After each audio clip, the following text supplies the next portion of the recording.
Yo, what's up everyone? Kyrios here, and today we're going to go over the Cobalt and Claudia nerfs and buffs, which I like to call balancing. Now, I like what I'm seeing out of both of them, even if they're negative and sometimes positive. Now, I just want to clear up a few things. I think there's a little bit of misconceptions on, especially around Claudia. So hit the chapters down below. I'm going to cover Claudia first, then I'm going to cover Cobalt. I'm going to talk to you about the role that they kind of play, and then we're going to talk through some of these changes that we may see. But before we get started, hit that like and subscribe button. Go check out our Tower of Fantasy playlist, and let's get started. Before we start, this is really a hypothetical kind of showcasing. These are from either a data mine or some sort of beta test version that I do not have access to. And the only thing I can give you experience on is my gameplay with both Cobalt and Claudia. Now, Claudia is a very great character, and let's dive into Claudia right now. So Claudia's got probably one of the best designs I have ever seen. I love her gameplay. I love everything about her. But unfortunately on the CN version, she just did not stick through the test of time. Now, she is a great support DPS. Yes, that's right. What I said is support DPS. You're not really going to use her to auto attack, as you can see on the images here. She doesn't have the best auto attacking, even with some of the buffs that I'm about to talk about. It's just not really her place. She's not a primary DPS. She's a sub DPS, mainly for stacking damage buffs to make your other characters do a ton more damage. So let's flip on over. All right, so quickly before I go into the buffs, which Sova did provide, Sova is pretty well known for getting almost every leak correct. So I want to talk about just Claudia in general real fast. Now, Claudia gives that Grievous, which is absolutely amazing. Also now has a physical resonance, which is also going to increase the damage of your physical team by 15%. So all you Shiro mains should be jumping for joy right now, even though what I've said about Shiro in the past.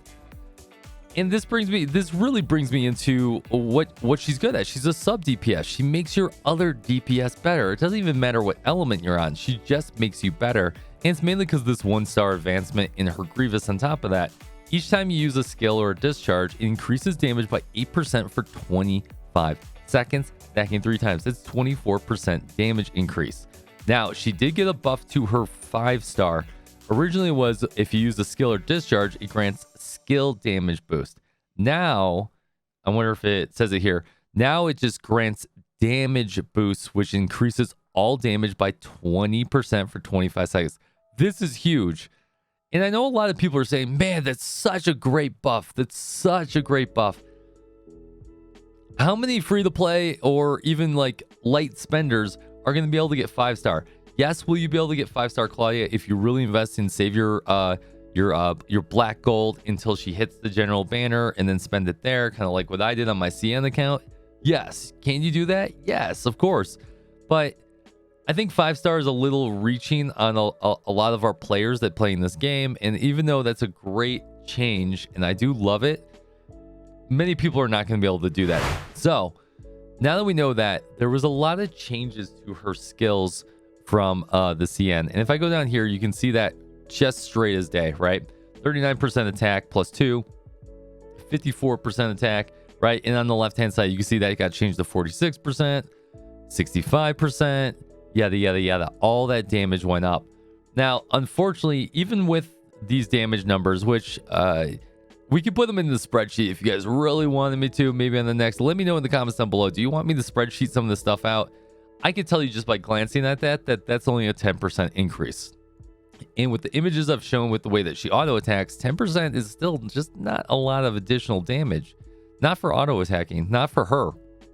Not when you have other characters like Lyra and Lin Yi and so many other characters that are just going to whip out a ton more auto attacking damage.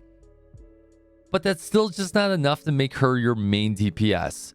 Like, honestly, Shiro is probably still going to out DPS her. And then especially when we get the Lyra, and hopefully we don't have Mark. So if we get Mark in the CN, we are all in a lot of trouble.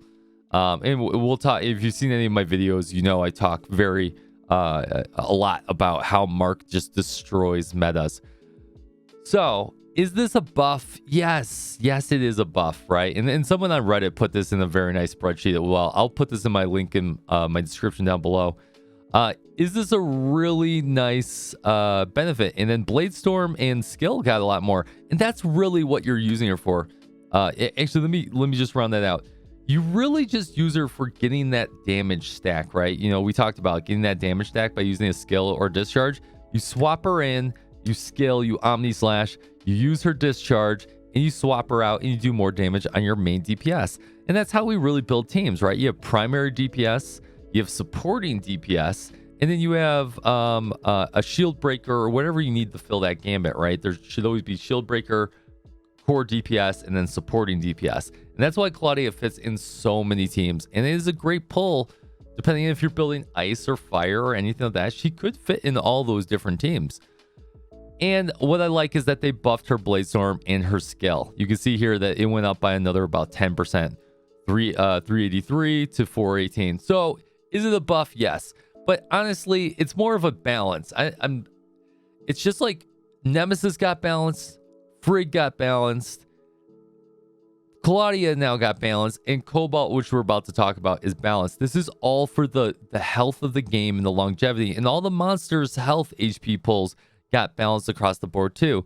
So don't pull, in my opinion, don't pull on the pure hype of Claudia. Pull because she's a good support, and that's how you would play her. If you plan on pulling her because she's a main DPS, that we really have to see that live, and we'll be able to tell that. But she's really not a main DPS.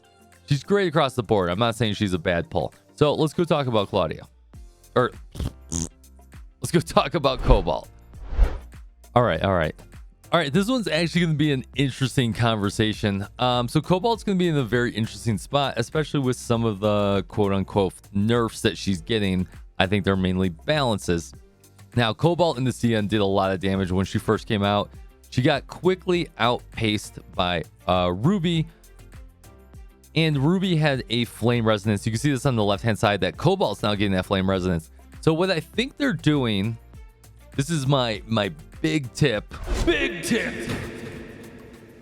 What I think they're doing is I think they're taking all the resonance and putting them on your core, or your core support resonance team building. So that's why Frigg is getting it. That's why Cobalt's getting it. That's why Claudia is getting it. And then I think they're going to remove it from all the 2.0 characters. And what that's going to do, it's going to create this balance in the Force. Because we all know the 2.0 characters are just amazing, right? You got Lin Yi, you got Lyra, you got Saki, you got Ruby, you got all those great characters, right? And if they don't have resonance, that makes our team comps, if you guys have seen my meta video, 100% viable. It makes it even more viable because you can use someone like Cobalt with Ruby, and then Ruby is still your primary DPS, and Cobalt's your supporting DPS. And that's the way that we should be thinking about it, right? You can't always be using your support DPS all the time, or at least you will initially. All right, so let's talk about Cobalt real quick. Now, she did get hit with a little bit of a balance in the downwards fashion, but nothing to write home about, in my opinion. Now, Cobalt does a lot of damage. She's flame. She does have that flame resonance on this left-hand side now that you can see. That's absolutely amazing. That's going to set you up for Ruby. Once again, if Ruby does not have the flame resonance, Cobalt is 100% a must. Now, I think she's a must anyways because they have two flame characters no matter who has the resonance. So it depends what it is. Now, her 1-star, her 2-star, 100% not changed. Her 3-star did get hit a little bit. You can see here flame damage equal to 60% of current attack every 10 seconds. And then on the CN version, it's 90% attack of flame damage every 10 seconds. You're really not going to be 3-starring Cobalt in your fire team. A lot of your resources are going to go towards Ruby if you're building a fire comp. So honestly, most people are just going to go the 1-star. And if you're going the 1-star, she's pretty straightforward across the board. She really didn't get changed that much either. Her 5-star did get changed. The damage of Ion Scorch did go down to 90%, down from 140. You can see here above my head. Now, those are some pretty decent hits, but still really nothing to write home about, in my opinion. Now, her auto attacking and her dash attacks did get hit with a little bit of a nerf, apparently. Let me go over here. You can see that the normal attacks 52%, down from 54%. You have the charge shot, which is down to 94%, down from about 100% in the charge shot here. Or sorry, 107%. Hold attack is a little bit different.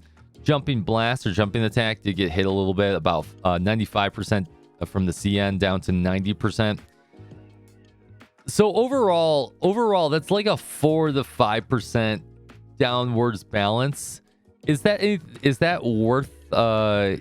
Is that really worth writing home about? No, I mean, I think she's still in a very good spot. I think these quote unquote buffs and nerfs are really just balancing the characters that are in our 1.0 pool, and I think they're absolutely amazing.